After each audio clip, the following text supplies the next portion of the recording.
Thank you for listening to the Tattness podcast on the Tattness Co. Network.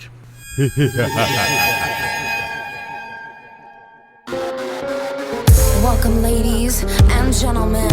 A Mercedes kind of sentiment, luxury and trust in me to honor the free we all should be in. Sees my sundial burst into yin and yang, rain left me and you. What's up, y'all? Welcome to Season 2, Halloween Season 2 of the Tattness podcast. My guest is super interesting, dude, to say the least. Really cool guy, Joe Castro.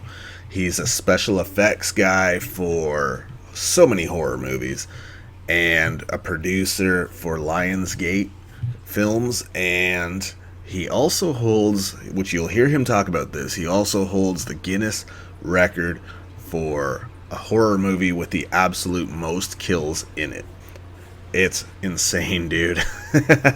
So you got to hear this shit. Also, you got to hear about his collection of horror things. I thought I had a dope collection. He has this gem in his horror collection you got to hear about. Check it out. All right. How's it going, man? It's going good today. It's going good. Actually, I just woke up about 20 minutes ago because I work from the time I wake up, which is about now, through the night. My best working is like 10:30 p.m. to like 6 a.m. I'm like I'm more of a night owl kind of thing. And so yeah, I go to bed. And my partner, who I've been with for 22 years, works the graveyard shift over at CBS Big Brother, on the TV series Big Brother. So he comes home around 6, 7 a.m. and I'm on his schedule, and it works best that way. So I'm just now waking up, missed like the heat of the day, that kind of thing, here in Southern California. And yeah, but I'm doing okay. I can't complain today. How about yourself? Not bad. I mean, hey, it's all good. It's almost a similar situation. I had a guest today, and then I thought I was done for the day, and then I found out like I had another one booked, and I knew I had you booked, but it was booked with me on a day that I was on a 3-day vacation. So I probably had a gallon of beer in me that day. I'm like, all right, cool, I'll do that day. And it's not emailed to me. It's in a text that's been buried now by so many others since then. This was weeks ago. So I'm like, oh, fuck, that's today. All right, cool. Yeah. 5 minutes from now, I got to do this show. All right, cool, I'm ready. But that's the way I work, right? It's like at the drop of a hat, I'm ready to go. So it's all good. I have so many booked for October for like Halloween season that it's like trying to keep track of everything. It's just like I have to be flexible to just jump in and be ready to go. So it's all good. So at least I find out you just woke up anyway. So I'm best in the morning. I'm best in the morning when it comes to my temperament and my this like the good side of me. And then as the day rolls on, it's like anything goes. So you got the best of me now. Perfect. Yeah. So you're like fucking into the horror industry, which is obviously why this fit for October. And I love horror. Like I've always been, ever since I was a kid, like Nightmare on Elm Street, like that was like my go-to. And now it's really weird because I'm friends with people that are in those movies, and it's fucking trippy. But what would be your favorite out of any horror? Like, doesn't even have to be 80s or whatever. My favorite. I have favorites. I don't know that I could say my favorite. Oh, look, here's. You know what? I'm gonna go ahead and just change this back. My favorite. I have a couple that I come off the top of my head that were inspiring to me. Let me see. I have like 5 that like I'm trying to pick which one I want to say. Here's my like one of my top 5. It would have to be. There's a movie called Rabid that's directed by David Cronenberg. Have you seen Rabid? I haven't. No. You have to see it. It's like a classic horror, science fiction horror, which is my favorite. That's what I really like. I like science fiction horror. I've heard good things. Which is a very odd category, science fiction horror. No, like I guess the Alien franchise would be science fiction horror. Right. This is science fiction horror. It takes place in the future, and it takes place at a what do you call it? It's like a plastic surgery medical facility, and this was made in the late 70s, early 80s. It's supposed to take place in like the not too distant future, like in 2000 or something like that. Oh, So David Cronenberg was way ahead of his time. And if you have a chance to watch it, now it was remade recently, and I don't even want to mention the remake, but if you go back and watch the original, it's pretty shocking, and it's very it's not for the faint of heart. Anyways, that would be one of my favorites. Rabid, and then of course the original Poltergeist loved it. would probably be my second favorite. Yeah, the original Poltergeist. Gates of Hell. Have you ever seen the City of the Living Dead? Gates of Hell. I actually saw that movie in the theater when it was first released. Nice. That dates me. Yeah, that was like 1983, I think. I was 13. And then there's a movie that. Are you familiar with the very first slasher movie ever? Are you familiar with what that is? You know what that is? No, I'm sure I probably don't. The very first slasher movie ever is a movie called Blood Feast, and it was directed by Herschel Gordon Lewis in 1963, and it's the first film to exploit blood in color red blood in motion picture cinema, and it's kind of considered a splatter film, but it also originates the slasher formula, which is a deranged killer stalks innocent victims one by one, killing each one in a unique on-screen. And then the killer of the movie is killed at the climax of the film by the hands of the hero or heroine of the movie in an even more gruesome on-screen death. Does that storyline sound familiar? Yeah. That's the slasher formula, and Herschel made that formula back in 1963. And he not only did he direct the movie and come up with the story, he wrote the film, he shot the movie, he filmed it himself. He was the director of photography. He wrote all the music in the movie, and he created the special effects, and he created his own blood formula for the film. So Herschel passed away back in 2016, but he was one of my mentors, and he was a real trailblazer. So yeah, Blood Feast, and then I know this isn't really horror, but it's the movie that started it all for me. It's a movie called Godzilla versus the Smog Monster, Love and it. it's considered the darkest. It's considered the darkest Godzilla movie ever made, because Godzilla almost dies in the movie at one point. The Smog Monster is like suffocating him with like this sludge in a big pit, and you think he's like on his back, and you think he's gonna die. Yeah, it's considered the darkest one of them. I hope that answered the question. I think it did. Absolutely. I'm in the same boat. I couldn't pick just one. Yeah. I feel like I would pick things based on their time frame, because Mm-hmm. I grew up loving anything Vincent Price did. I thought he was awesome. That dude was cool, man. There's just something about him that to me, you can't talk about horror without him being in the conversation, just because he was such a creepy bastard, but but in all the best ways. Obviously, I'm a huge Nightmare on Elm Street fan. I grew up with that, but I also, when I was young, a friend of mine and we would go and rent the old black and white horror flicks to kind of get into those a bit and appreciate that.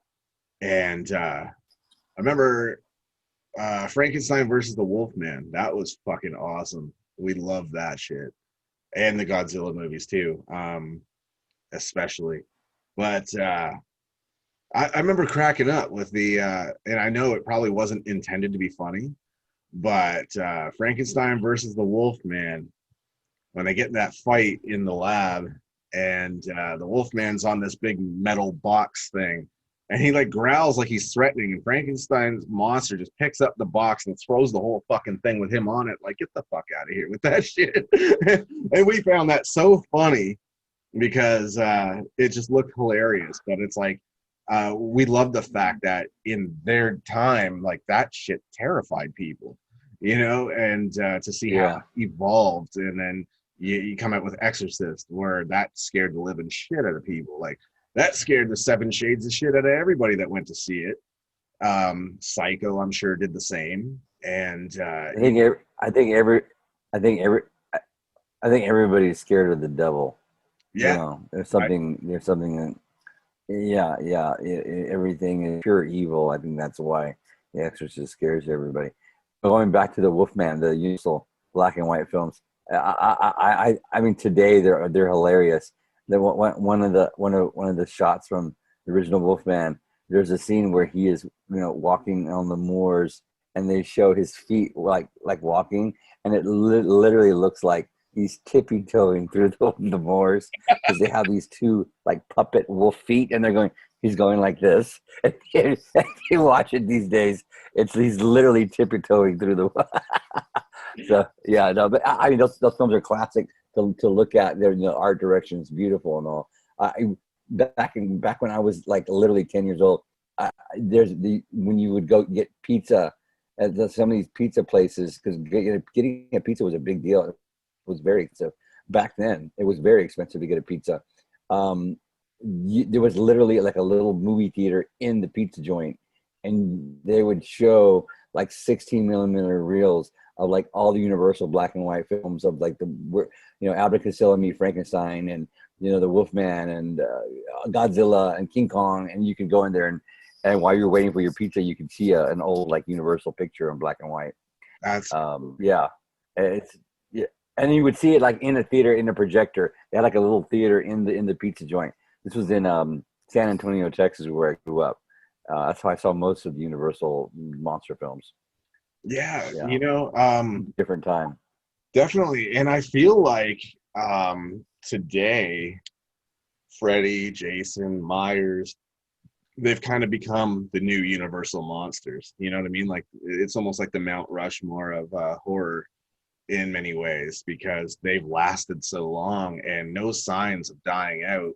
Even if they do have reboots that people don't like and things like that. People are really hard on reboots, man, when it comes to those movies. People shit on them hard. Yeah, I love the new reboot of Friday the 13th. It's like one of my favorite slasher movies of all time. I thought it was amazing. I loved it.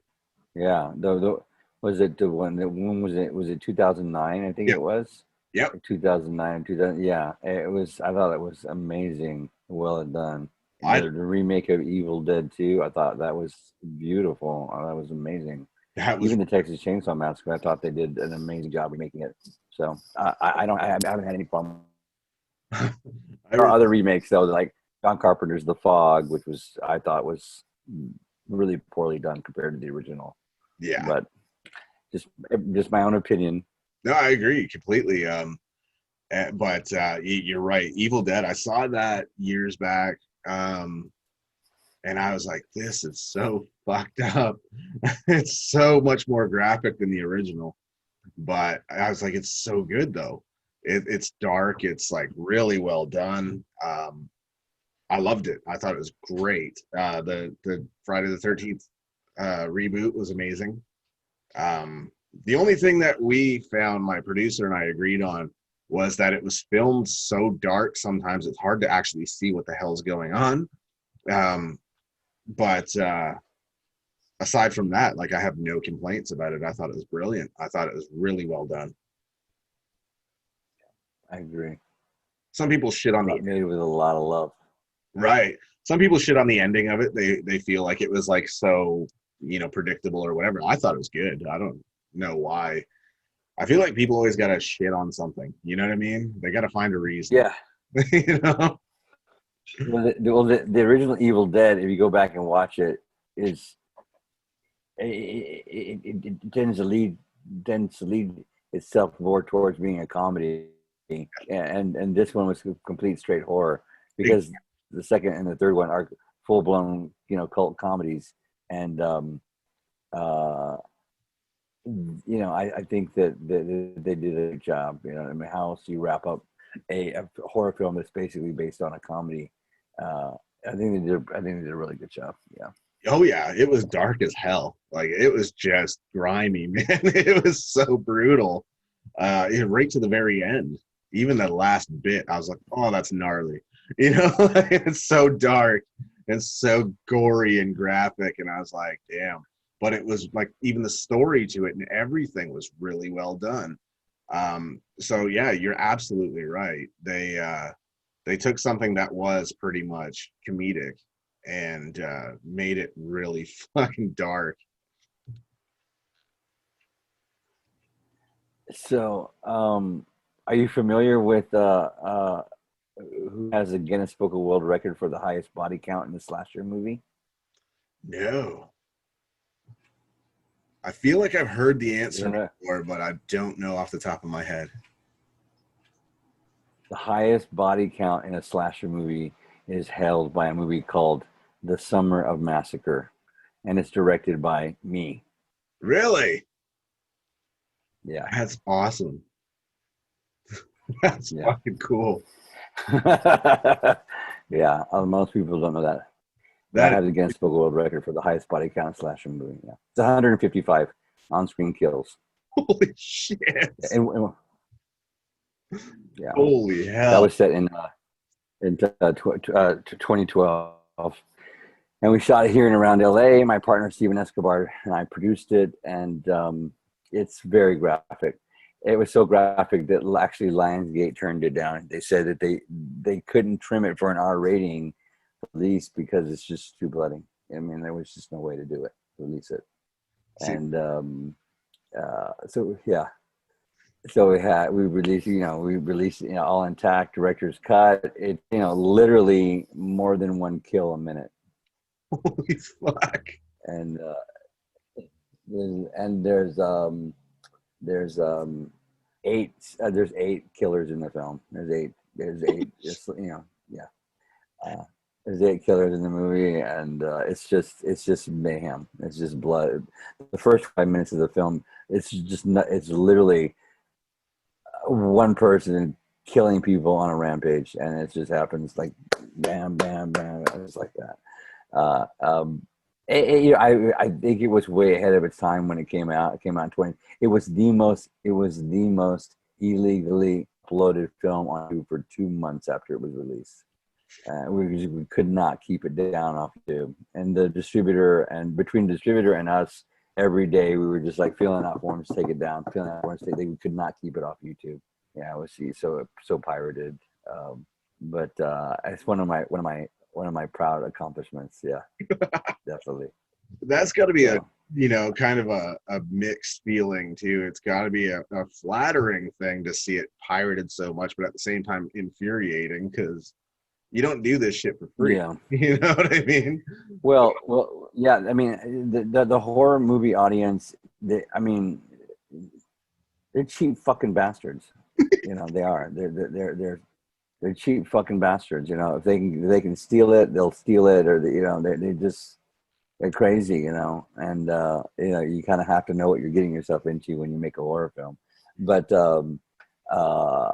yeah, I saw the original Evil Dead on VHS, pirated before it even came out in the movie theater. Fuck.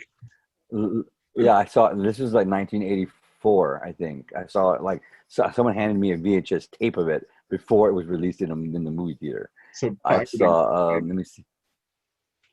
Oh yeah, no, it was pirating is it's just been a plague for the. I saw Return of the Jedi the weekend.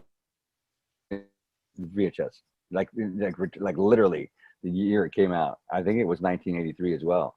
I'm not sure it was 83 or 84, but it was rampant. Even like the Rocky Horror Picture Show, I saw that someone had snuck a video camera into the movie theater, and they would, like back in the day, they would take the movie camera into the theater and they put it right in the middle seat because they knew somebody that worked at the movie theater, and they went in the first showing on a Saturday when no one was going to be there at 10 a.m.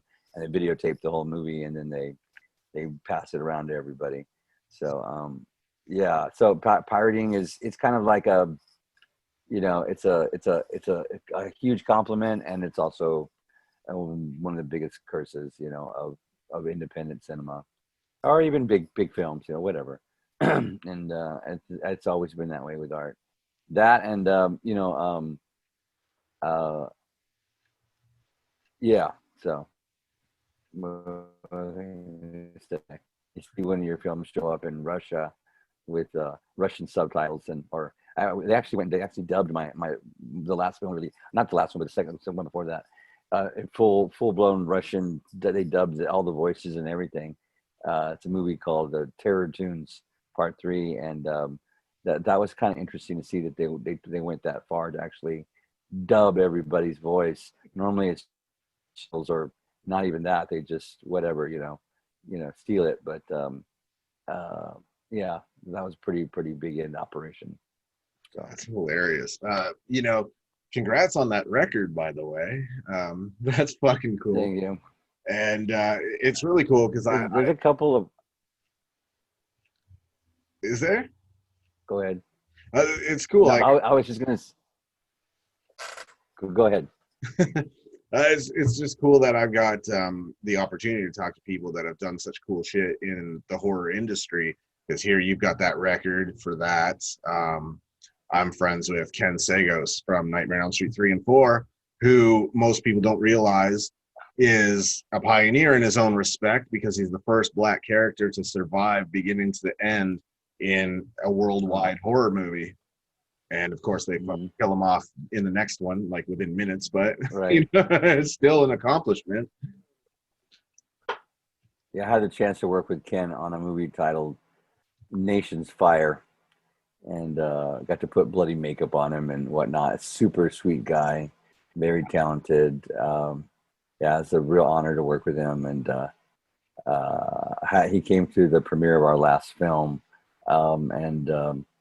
yeah, he's just one of those people that that you're in the right place when you're around him, and you've done the right thing, and you're living the dream. And then what was I going to say? Like one of my other little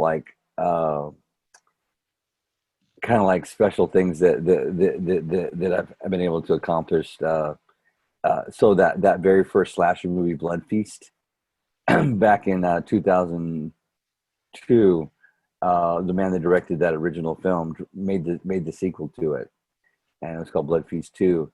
And I had the chance to create the special effects for the sequel to the very first slasher movie ever.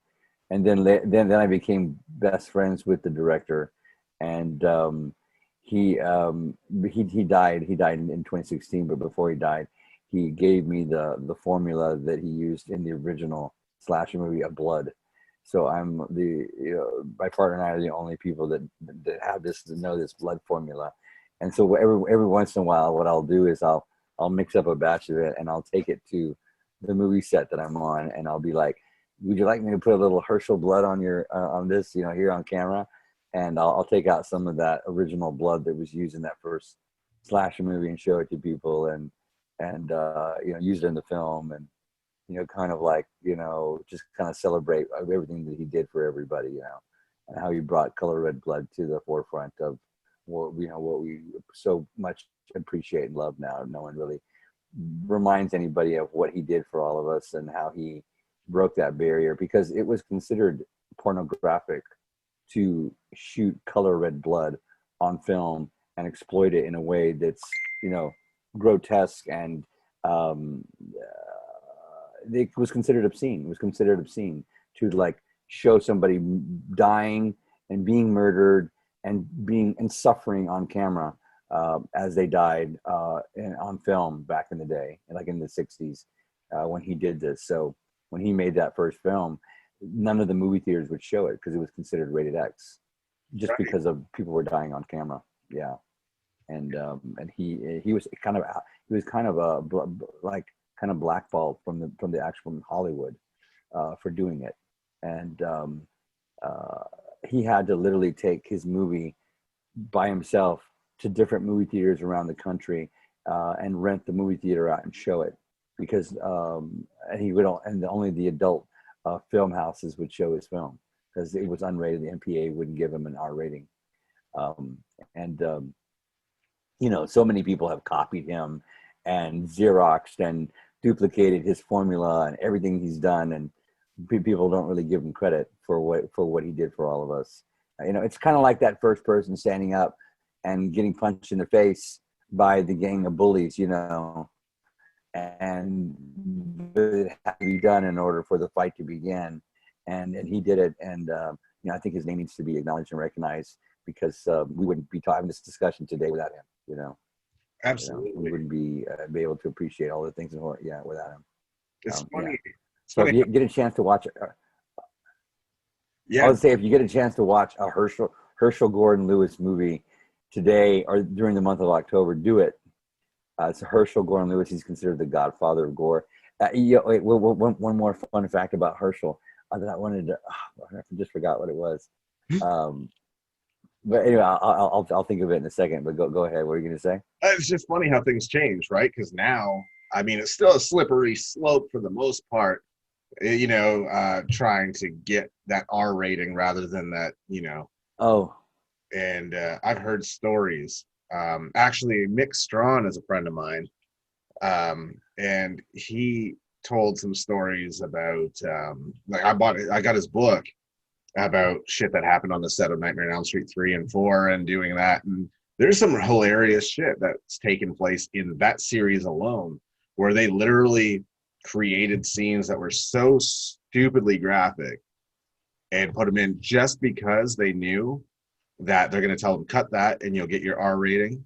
And if they didn't do that, then they would have had to cut something they wanted to use. So they literally created these effects for something they had no intention of using, just to manipulate the system. And it was brilliant. Right. Well, what most people don't know, and this is like a really good kind of a trade secret, is that when horror movies submit their films for MPA ratings, what they'll do is, you know, they'll submit like, you know, the quintessential cut with more stuff in it, and then the MPA will tell them to remove something, and what they'll do is they'll remove that piece and put the real piece back in that they wanted. So they'll go and they'll check to see that they put the real piece back in, and then if they ask them to remove something else, then they'll remove that piece and put the other piece back in. So and eventually the MPA just gets tired of watching the horror movie over and over again, so they give in. But that's something we had. I made a movie called Near Death, and back in the day when I was making, and like in the early 2000s, when Blockbuster Home Video was a big deal, every movie had to be submitted through the MPAA. Even like all these shot on video of horror features that are being done today that people are doing in their backyards or whatever for $10,000. Every movie, doesn't matter what your budget was, every one of them had to be submitted through the MPAA in order to get some sort of domestic or, you know, release, and that costs money, and it had to be done professionally. And so none of these movies that you see today would on Amazon Prime would be available for you to watch at Blockbuster. And so we had to submit them to the MPAA, and then that's exactly what we had to do. We had to they would tell us, take this out, take that out. You can't have a boob and blood in the same shot. So we pull that shot out and we put another little piece back in, and then they tell us to take that out, and then we put that one back in, and you know, and eventually they'd give in, you know. So yeah, It becomes a less oh yeah. Oh, I grew up in San Antonio, near San Antonio, Texas, in a small town called Helotes, Texas. It was about 25 minutes northwest of San Antonio. And back in the early 80s, San Antonio, Texas was the heavy metal capital of the world. And it was also the horror capital of the world. And the reason why was it became the test market for horror films. And that's where Ozzy Osbourne, you know, peed on the Alamo, and you know, all kinds of crazy stuff went down there. I saw all kinds of, you know, I saw Yngwie Malmsteen and AC/DC in concert there, and I got to hang out with Iron Maiden like twice in two different tours. This was like when I was in middle school. It was that kind of that kind of town, and I got to see all the uncut versions of movies because they ran all the horror films uncut, uncensored, unrated in San Antonio. They would do free screenings. The Hollywood would bring the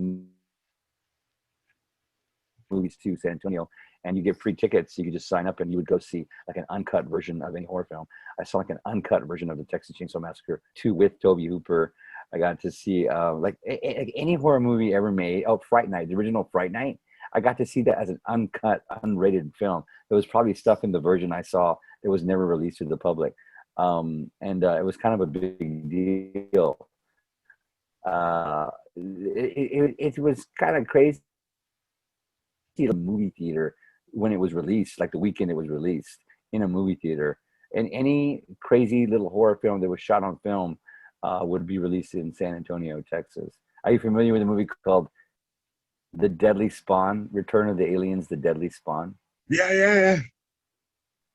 That movie was like a little independent film. I saw that movie in the theater as a double feature with Beetlejuice. Wow. You know, I just hooked up with and I said, hey, I saw your movie in the theater as a double feature with Beetlejuice, like on a Saturday afternoon in San Antonio, Texas. This is like 1983, I think, 1984, and he was so floored, you know, that someone got to see his movie on the big screen, like from an actual print, and it was just totally different times, you know, totally different times. Absolutely.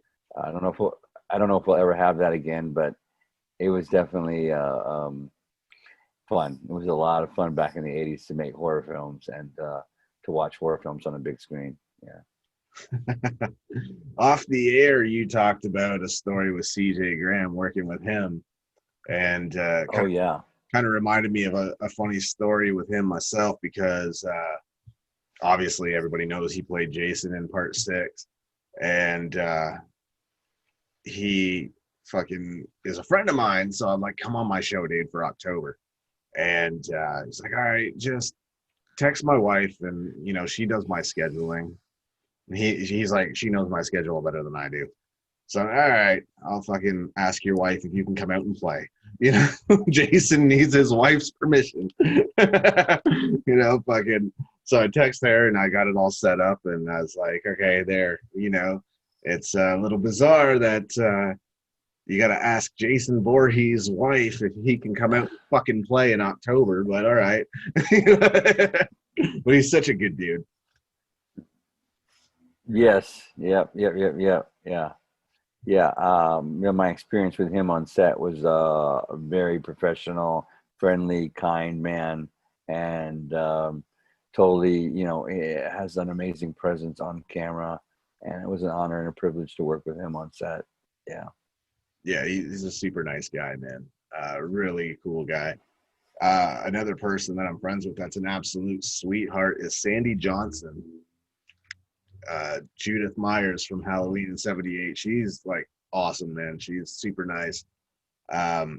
Absolute sweetheart of a human being. And she's still doing her thing, man. It's cool to see. Yeah.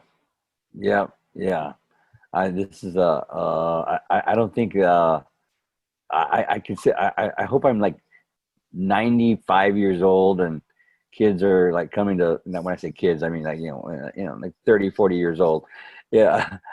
Picking me up from the house to take me to set to put makeup on and do special effects on set. I don't ever want to stop doing this stuff. I want to, you know, I don't see any reason why I couldn't keep going. I've been doing this for 39 years now, and I'm pretty sure I have another 39 years left in me. Yeah. That's awesome, man. I mean, it's important to love what you do, and that's the greatest thing. When you love what you do, you don't work a day in your life. And I can only imagine, because I love art and shit like that, so I can only imagine how much fucking fun you must have doing what you do.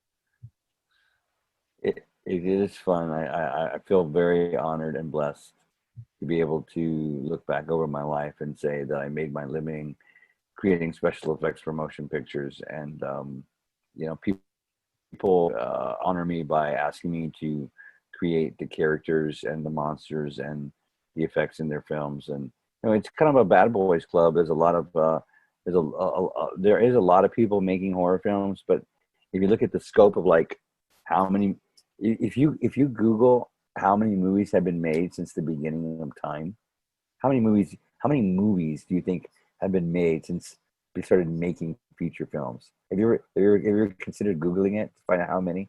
I'm curious now, man. There's got to be millions at this point. You know, There's not a million. A really? million is a really big number. There has not been a million movies made since the beginning of time. Holy shit. A million is a big number. And the truth is that this is still a bad boys club. People that make films that get distributed are it's a very small number. Sure, a lot of people make movies, but something like 85% of all movies that are made are never even seen by the general public. That's true. It's really that small of a number. um, Getting a movie distributed in a way that where people can see it is, people get paranoid about having like some sort of sex tape released online and destroying their life. I'm like, I can't even get people to watch my movie and it's in Walmart. Why are you so paranoid that someone's gonna watch some damn sex tape of you? The ego of people. I know, right? Yeah, yeah. And yeah, there hasn't been a million movies made yet. It's that, because a million is a really big number. People got to forget. It's just like the universe that we live in. There's literally like, I don't know, like something like a million billion stars in each galaxy, and there's a million billion galaxies. We'll never be able to find the other Earth ever. Even if we went one at a time and like picked each planet, by the time that person goes through his lifetime, he won't even be done with one galaxy. And so to be able to be asked to do the work on somebody else's movie and to work with the director and create an original character for a film is like a real honor. And whenever I work on a film, it is of the utmost importance that my work be of the highest quality, regardless of the budget of the film, regardless of whether I like the person I'm working with or not. My work has to maintain a certain level of professionalism and of quality, and because I consider it a real honor to be able to live my life and chase this dream. Yeah. Absolutely. And I love that, because I feel like I've always been under the belief that if you're going to attach your name to something, if you're not going to do it 110% to the best of your ability, why bother? Because you're just blowing your own reputation, man. And you never, and truth be told, each job that you do, regardless of how big or how small it is really the job interview for the next job. It is. Absolutely. People don't really consider that. Sometimes people put limits on the amount of effort they will put into something simply because of what they believe that they're getting in return. And what they get in return may not come in the form of a dollar bill. Exactly. And that needs to be taken into consideration when you are putting your hands and you're putting your efforts into working with another human being. And I think at some point in my career, I realized that my job is not visual effects, but to make my boss look cool. If I'm not making my boss look cool, then I'm not doing my job. And, and that's hard for a lot of artists to understand, because of, and I'm guilty of it too. My ego is not my ego, my ego will get in the way of my vision of what I'm really supposed to be doing. And, but somewhere along the way, I found this like, this, I guess it's my motto. If I'm not making my boss look slick, hip, slick, and cool, then I'm not doing my job correctly. And by making people feel good with what I do is where I really get the real payment, the real payoff. So like one of my cousins who lives in Texas, he runs like an exotic boat gaming service where he will drive people out into the middle of the Gulf of Mexico that don't know how to drive a boat, never fished a day in their life, and take them fishing out there, and show them how to whatever, he catches the weirdest fish or whatever. and his son who wants, a monster mask for Halloween. Yeah, you can go online and buy any really cool silicone mask, but to have a custom made mask that no one else in the world has by a Hollywood industry professional, now that's something else. So sure enough, this is the busiest month of my life. But yet when cousin goes, hey, can you make my kid a monster mask in the middle of the biggest month of your life? Is that okay? Yeah. All right. I'm going to send you some smoked sausage in the mail as payment. You have to stop everything and do it. You have to, yeah, that's it. You just know, because my primary purpose is to, make everybody happy, make people feel good with what I do. So, yeah, last night I was banging out this monster mask for my cousin's son. And, it's one of the greatest joys I have. Yeah. That is cool, man. Yeah, I mean, there's nothing better than having something that nobody else has, and knowing that it came from a pro. That's the coolest shit, especially for a kid. You know what I mean? Because that's what it is for kids, right? Is it's a comparison. It's their friends all think they got the coolest shit from a store, that they found it somewhere, and they think they're hot shit because it didn't come from Walmart. It came from like some online store, and it's like, all right, cool, but I got this like professionally made custom, so what up now? Yeah. Right?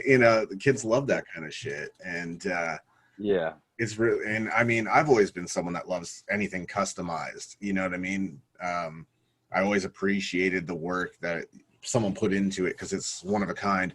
I got a whole shelf of horror stuff, and like I collect all types of horror shit. And so having like Mick's book, for example, that was cool, because that's like from a pro that's been there, worked on the movies, and it's just a cool thing to add to the collection. So I totally understand that. That's super cool.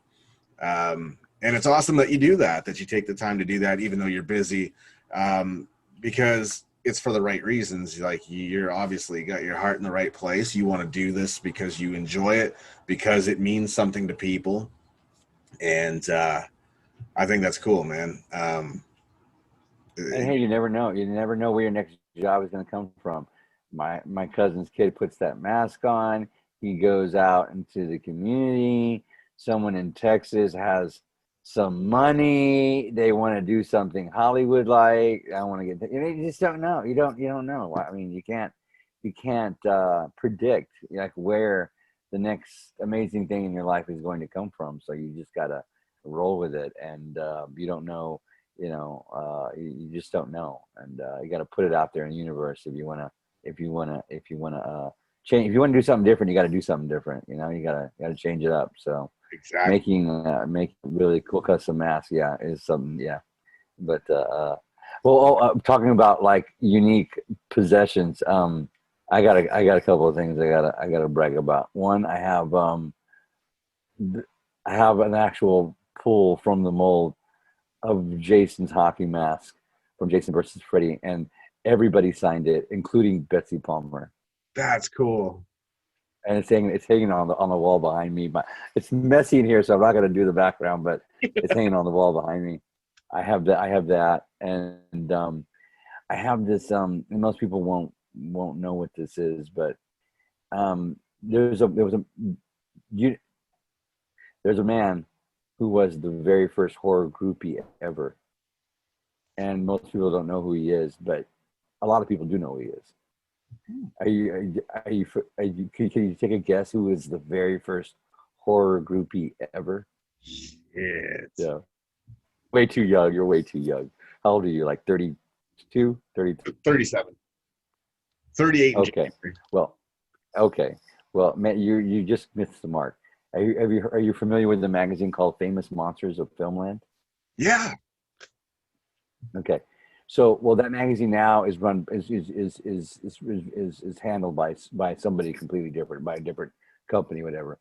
But that was the very first horror magazine ever, back in the day. And I bought like the very first issue I bought was like issue number 77 or something like that, and it was 1978. I think I bought it. I was 8 years old, and it was made by a man. His name was Forrest J. Ackerman. And Forrest J. Ackerman was the very first horror groupie ever. And why was he the very first horror groupie ever? Because he literally, like, if you went over to his house, he had he collected all the memorabilia from horror films. In fact, he actually had the ring that Bela Lugosi wore on his finger in the original black and white version of Dracula, and he wore it. He had it on his hand because he went to the Universal backlot and met Bela Lugosi when he was a kid, because he snuck into the Universal backlot before they had fences around it. You could just walk in, and he got it from Bela Lugosi. Bela Lugosi gave it to him, and he also had this little vial of chocolate syrup that they used as the blood in the movie, the original Dracula, Dracula. And he would take it out and he'd show it to everybody. It was this weird little. It was like, it was obviously like a hand blown glass bottle with an actual cork on it that they gave Bela Lugosi to put on, whatever. It was crazy. It's like, wow. And he had everything. And he had like, I can't even begin to tell you the kind of things he had. He had like the original stop motion animation models from the original King Kong film in his house. So the dinosaurs that the King Kong, he didn't have the actual King Kong, but he did have some of the other models he collected. He had like the heads of the aliens from Close Encounters, the original Steven Spielberg film. He had them on display in his house. He had just the most amazing movie memorabilia. But he created that magazine, and before he died, he had these little 5x7 cards that he had made up with his face, and it was an artist had drawn it like he was Frankenstein, and he would pass them out to, like, his fans and whatever, and autograph them. And there were only like 500 of them made, and he gave me like one of the last 5. And I have it framed over here on the wall. This was like 1985. It's Forrest J. Ackerman. You Google Forrest J. Ackerman. He actually he coined the phrase sci-fi. Really? So whenever you hear sci-fi, his estate owns that phrase. And that's why the Sci-Fi Network isn't spelled sci-fi, because they couldn't buy it. Yeah. That's interesting. I was wondering why the fuck they would spell it that way. Well, originally the Sci-Fi Network was spelled sci-fi. It was like the way, SCIFI, and I guess they couldn't get the rights to use it, so they had to change it. That's interesting. I didn't know that. So he coined the phrase sci-fi. If you Google Forrest Ackerman or coined phrase sci-fi, his name will come up. He owns it, and he was the star of my very first feature film. It's a movie titled Ceremony. Yeah, and John Landis, American Werewolf in London, Michael Jackson's Thriller. John Landis, the director of those things, he was best friends with Forey, and every John Landis movie Forrest Ackerman's in, you would always find a place to put him in. And so if you go back and watch Michael Jackson's Thriller, right, Forrest is sitting right behind Michael Jackson in the movie theater. So when Michael Jackson and his co-star get up to leave the movie theater, there's Forey like eating popcorn right behind him. There's always a little cameo. You always put Forey in everything. Yeah. That's so cool. So a lot of firsts, a lot of men that have come before us that have done some amazing things for all of us, and they need to be remembered. They need to be talked about, and they need to be acknowledged about all the things they did. Forrest Ackerman, Herschel Gordon Lewis. These are people that were really, never really truly recognized in Hollywood for what they did, but they started it all for all of us. And most people don't even know that horror films are the most profitable genre of films in Hollywood, and they get the least credit in the Oscars. Oh yeah, they make the most money from. You know what the most successful movie franchise is of all time? Yeah.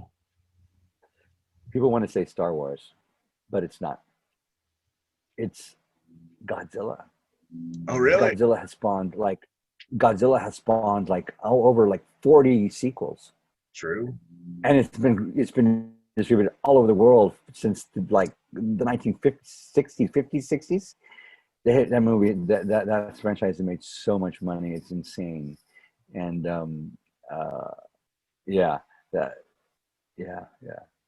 So, and it's sci-fi, basically sci-fi horror, sci-fi creature feature. Yeah. But gotta give them kudos for what they did. Anyways, so how is your month of Halloween gonna turn out? Are you gonna get dressed up? Oh, probably, man. I love Halloween, so I've got so many guest books so far, so it's gonna be cool. Um, and yeah, it's gonna be a blast. I think there's so many cool people that contribute so many. I got people from Sweden that are in the horror industry on the show, and hearing about their culture was really cool. How they didn't typically have Halloween, but they had their own tradition where they would light I candles. just realized I'm sorry. I had realized I have another interview in 4 minutes. Oh, no worries. I scheduled 2 minutes, so I got to jump off. Keith, I'm amazing talking with you today. It's been a blast, man. Are we friends on Facebook? If you're not friends on Facebook, reach out to me, facebook.com/joe.castro. Or you can find me on Instagram, Joe. Say hello. It'd be great to catch up more in the future. Oh, Be yeah. good to yourself. I got to run. All right. Have Be a good. Take care. Bye. Bye-bye. So that was Joe Castro.